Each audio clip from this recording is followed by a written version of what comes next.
урматтуу Садыр Нуркожоевич, ушуну жөн калтырбастан, кайдыгер болбостон биздин ата-энелердин үнүн угуп коюшуңузду суранабыз. Жалпы 50-ге жакын мугалим, 400-ге жакын окуучу мына билимсиз калуу алдында коркунучунда турат. Биз бул мектептин жабылышына 100% каршыбыз. Урматтуу президентибиз Жапаров Садыр Нуркожоевич, ушунча ата-эне мектеп жамааты сизге кайрылууну туура көрдүк. Ош шаарындагы Келбил жеке менчик мектебинин эмгек жамааты 400дөн ашуун окуучу имараттын эс тарабынан мектептен чыгарылып жатканын айтып, президентке кайрылды. Алардын айтымында 2024-жылы имаратты 2 жылдык келишимдин негизинде ижарага алып, өз каражатына толук оңдогон. Кийинчерээк имарат башка жаранга сатылып, жаңы эски келишимди дагы 1 жылга узартууга вада берген. Бирок көп өтпөй ал келишим түзүүдөн баш тартып, имаратты 1 жуманын ичинде бошотуп берүү талабын койгон. Арга жок бөгөр ол койгонбуз дагы. Анан суммабыз көтөрүлгөн.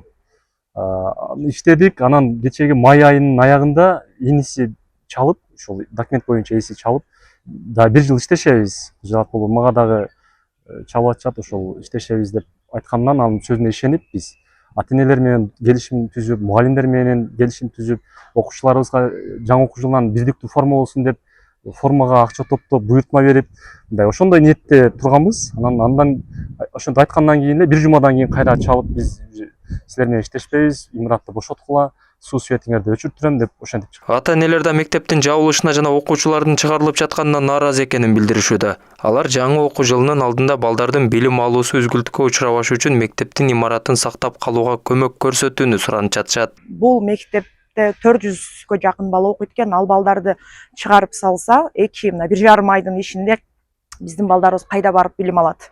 Кайсыл жерге барып, дагы ушундай заманбап жабдылган зданияга көчүрө алабы? Мына ушул маселе турат да. Биз жогорку жактарга, мэрияга, президентке дагы кайрылуу жасашыптыр. Ошолордун катарында мен дагы кайрылып кетет элем. Ушул маселени чечип беришиңиздерди суранабыз. Балдардын билими бардык нерседен жогору туруш керек. Бул мектепти сактап калганга, бул мектептин тагдырын сүрөттөрдөн көрдүңүздөр. Бул свалка болуп жаткан зданияны өтө чоң каражат киргизип, оңдоп, түзөп, ошончо балдардын бардыгын топтоп, мындай кылып мектепке келишимдерди түзүп, окуучулар менен дагы, мугалимдер менен дагы түзүп алгандан кийин ушинтип келишимди бузуп атышыптыр. Ал эми бул маселени талкуулоо максатында шаар бийлиги эки тараптын өкүлдөрүн жолуктурду. Шаар мэринин маалыматына ылайык, имарат жеке менчикке таандык болгондуктан жергиликтүү бийлик талашка түздөн түз кийлигише албайт. Бирок маселени мыйзам чегинде сүйлөшүү жолу менен чечүүгө көмөк көрсөтүү аракеттери көрүлүүдө. Келбил боюнча биз буга чейин аябай жакшы аракет кылдык. Азыр дагы мен бир сааттын ичинде эки тараптан чакырдым. Азыр жолугушуп, ушул бир мунасага келтиргенге болгон күчүбүздү жумшайбыз. Бул эми жеке менчик экен, бирок биз өзүбүздүн шаардык бийлик катары мындай мыйзам чегиндеги өтүнүчтөрүбүздүн баарын келтирип атабыз. Бирок жана кожоюну көнбөй турат азыр. Бирок бир пикирге алып келебиз деген үмүтүбүз бар. Ал эми имараттын ээси маалымат жыйын өткөрүп, мектеп жамааты тарабынан айтылган дооматтарды четке какты. Ал бардык аракеттер мыйзамдын негизинде жүргүзүлүп жатканын белгилеп, билим берүү мекемеси 1 жылдан ашык убакыт тийиштүү лицензиясы жок иштегенин жүйө келтирди. Бирок мына соц тармактарга, коомчулукка алып чыккан сүрөттөрдүн кээ бир жерлери такыр эле чындыкка жатпайт.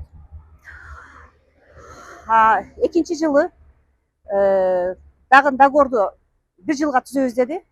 Кийинки жылы имаратыңызды бошотуп берем деп 31 майга чейин договорду түздүк. 6-июнь күнү имаратты бошотуп берем деди. Мен ага макул болуп 1 жылдык договорду түздүк. Анан май айында мен буга мыйзамдуу түрдө уведомление жөнөттүм. Уведомление жөнөткөндөн кийин бул май айынын келишимде көрсөтүлгөн ижара акысын мага бербеди. Бүгүнкү күндө шаар аймагында 70 мамлекеттик жана 70 жеке менчик мектеп бар. Анда 100 миңден ашуун окуучу билим алат. Толбай Бурканбеков, Тейит Тилебалдиев, Ош ТВ жаңылыктары. Кеше жазылгандар, кечегилер дагы. Адам көп, баягы ырыс немесине деле бар эле. Узун кезек сааттап күткөндөр бул Ош шаарындагы калкты тейлөө борборундагы учурдагы абал. Мындай көрүнүш акыркы 3-4 күндөн бери кайталанып, жарандардын нааразычылыгын жаратууда. Мекемеге массалык түрдө агылып келгендердин көбү бала ырысы жөрөк пулуна документ топтоп жүргөн ата-энелер. Күнүн өткөрбөй документ тапшырууну көздөгөн энелер ымыркайларын кучактап, тейлөө залдарында сааттап күтүп турууга аргасыз болуп жатышат. Анткени жөрөк пулду алуу үчүн баласы менен атасы бир даректе каттоодо болушу шарт. Кеше жазылгандар, кечегилер да. Мүмкүн эмес, кечегилер да. Жарым саат болуп калды. Келиниме көзгөндөй элек ушу неберебизди учетко коебуз деп.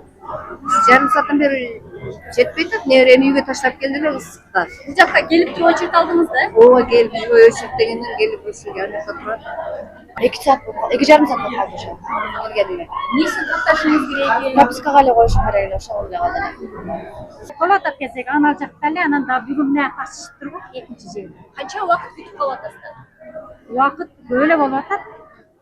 Наразычылык күчөгөн мындай абалды жөнгө салуу үчүн мекеменин ичинде кошумча 3 тейлөө орду уюштурулган, бирок бул да жеткиликтүү болбой жатыптыр. Адистер күнүнө 300 адамды каттап жетишишүүдө. Азыркы биз 2 стажга сизге көрсөттүк. Азыркы бизде бир окошко ачканбыз. Анан биринчи стажда 2 окошко ачканбыз. Именно ошо баягы бизге бала ырысы боюнча ата-энелер кайрылып атат. Каттоо боюнча, прописка боюнча. Адам саны көп. Бирок колуна келишти барды телегенге аракет кылып атабыз.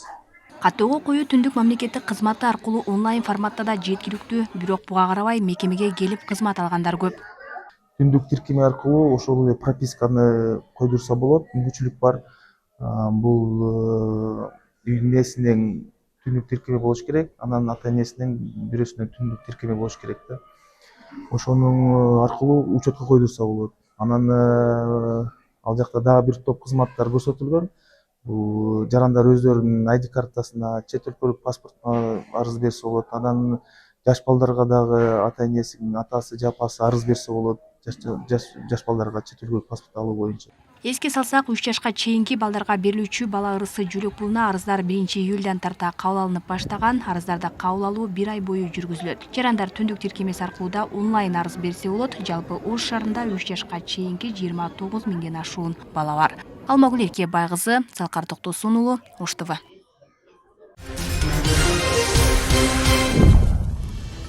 Ош шаарында дагы бир бала бакчанын курулушу башталды. Манас Ата аймактык башкармалыгында жайгашкан Чолпон мектебинин аймагында 120 орунду бала бакча курулуп баштады. Объектинин жалпы аянты 1000 чарчы метрди түзүп, 2 кабаттуу болот. Анда бардык шарттары каралган. Эскерде кетсек, бул аймакта 7000ге жакын калк жашайт, бирок азыркыга чейин бул жерде бир дагы бала бакча болгон эмес. Тапта мына бул 4-үнчү бала бакча. 3 бала бакчанын курулушу жүрүп атат. Дагы 3 чоң бала бакчаны капиталдуу оңдоодон өткөрүп атабыз. Бул 7-нчиси. Биз быйыл ушу билим берүү тармагына аябай көңүл буралып жатабыз. Скверлер, жол, көпүрө анда-санда бала бакча мектеп темасы да бизде дайым актуалдуу да. Ошондуктан азыр республикалык бюджет маселенен бир топ бала бакчаларыбызды бул иштерин жүргүзүп атабыз. Айрымдарын өзүбүздүн жергиликтүү бюджеттен дагы капиталдуу оңдоп түзүүгө өткөргөндөрүбүз бар. Кыргызстанда эгемендүүлүк күнүнө карата 40 ишкана ачуу пландалып жатат. Бул тууралуу экономика жана коммерция министринин өнөр жай чөйрөсүн тандоо бөлүмүнүн баш кадиси Айжан Жумашева маалымдады. Анын айтымында жылдын аягына чейин өлкө боюнча жалпысынан 113 өнөр жай объекти ишке киргизилиши керек. Бүгүнкү күндө алардын 6 ачылды, калгандары этап менен ачылат. Бул кайра иштетүү өнөр жайы, курулуш материалдарын өндүрүү, фармацевтика жана машина куруу тармактарында 11 000 жумуш ордун түзүүгө мүмкүндүк берет, деди Жумашева. Ишканалардын көбү 35 Чүй областында, ал эми Жалал Абад жана Ош областарында 19дан ишкана, Ысык көлдө 10, Нарында 7, Баткен жана Талас областарында 6дан ишкана пайда болот. Ош шаарында 7, ал эми Бишкек шаарында 4 объектин ачуу пландалган. Мамлекеттик салык кызматы Кыргызстандын аймагында иш жүргүзгөн чет өлкөлүк жарандардын салык төлөө тартибин эскертет. Мыйзамга ылайык курулуш жана айыл чарба жеке тейлөө тармагында иштөө үчүн Кыргызстандын жарандары гана жалданган коңшу мамлекеттердин мигранттары үчүн патенттик система киргизилген. Эмгек мигранты патентти жана камсыздандыруу полисин өзү сатып алууга милдеттүү. Патенттин баасы 800 сомду түзөт, ал эми камсыздандыруу төгүмү орточо айлык акынын 6%-ын түзөт. Коңшу өлкөлөрдөн келген жумушчулар расмий каттоодон өткөрбөстөн ишке орноштурган жумуш берүүчүлөр үчүн дагы административдик жоопкерчилик каралган. Кыш мезгилинде өлкөдө маал менен өчүрүүлөр болбойт, энергетика тармагында мындай түшүнүк жок. Бул тууралуу энергетика министри Алтынбек Рыспеков маалымдады. Анын айтымында министрлик күз-кыш мезгилинде кызуу даярдык көрүп, калкты электр энергиясы менен толук камсыздоого күчүн жумшап жатат. Ошентсе дагы министр күтүүсүз авариялык кырдаалдар болуп калышы мүмкүн экенин жашырган жок. Мындай учурда мүчүлүштүктөрдү тез арада жоюу үчүн атайын бригадалар түзүлүп, алар күчөтүлгөн режимде иштешет, деди министр.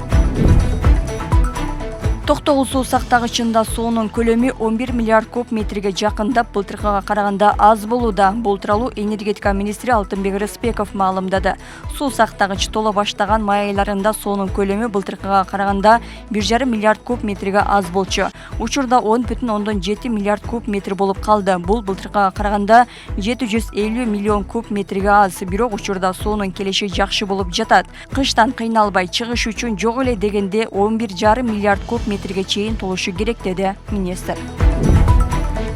Өкмөт Кыргызстанда күйүүчү майлоочу майдын баасын жөнгө салуу эрежесин өзгөртүү тиешелүү токтомго министрлер кабинетинин төрагасы Адылбек Касымалиев кол койду. Жаңы эрежеге ылайык АИ-95 бензини социалдык маанилүү товарлардын тизмесинен чыгарылды. Буга байланыштуу мамлекет анын баасын мындан ары көзөмөлдөбөйт.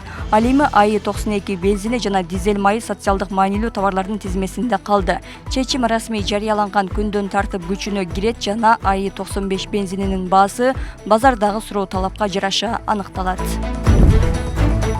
Кыргызстандын тооло жана тоо этектериндеги райондорунда сел жүрүшү жана суу ташкыны коркунучу узартылды. Бул тууралуу Кыргыз гидрометтен билдиришти.